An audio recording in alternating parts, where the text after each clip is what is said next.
being remote, the pandemic, and in all honesty, I took for granted how big of a shift that this was going to be for people, because I've been working remote and virtually for over a decade. It's second nature to me.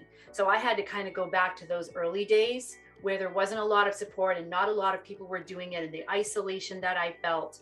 And so I think that's one thing that people need to take into account is the environment has changed, not because we're virtual, but because of where people are. They're working out of their homes. Their dogs are barking at the UPS guy. Their kids are trying to do homework.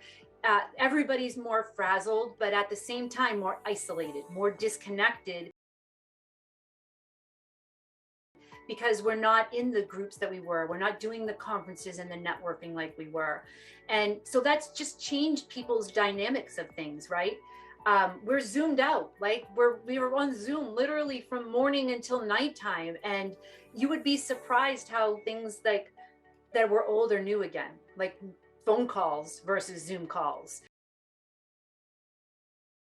Mail versus email, sending people little packages and little things that like, hey, I was thinking of you. How much of an impact that can really make, because we don't have that personal connection like we did before.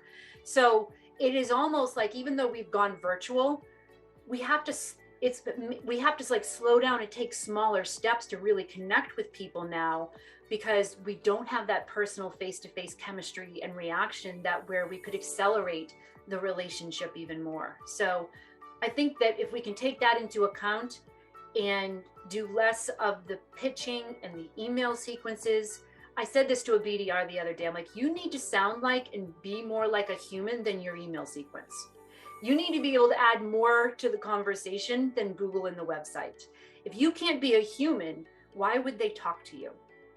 I think that's the dynamic that we have to realize has fundamentally shifted in sales, is that it hasn't made us, we have to be more conscious of taking the small steps to make the real connection. So if you love this video, please share it, add your comments. I would love to hear your feedback on this particular topic. And if you want to dig in even deeper, then definitely visit the website at unboundgrowth.com. That's unboundgrowth.com. There's plenty of resources there, calculators for sales hires, how to identify seller profiles, how to change your mindset, and a weekly blog where we're posting more video content like this for sellers and managers, leaders, and business owners. I'll see you next time.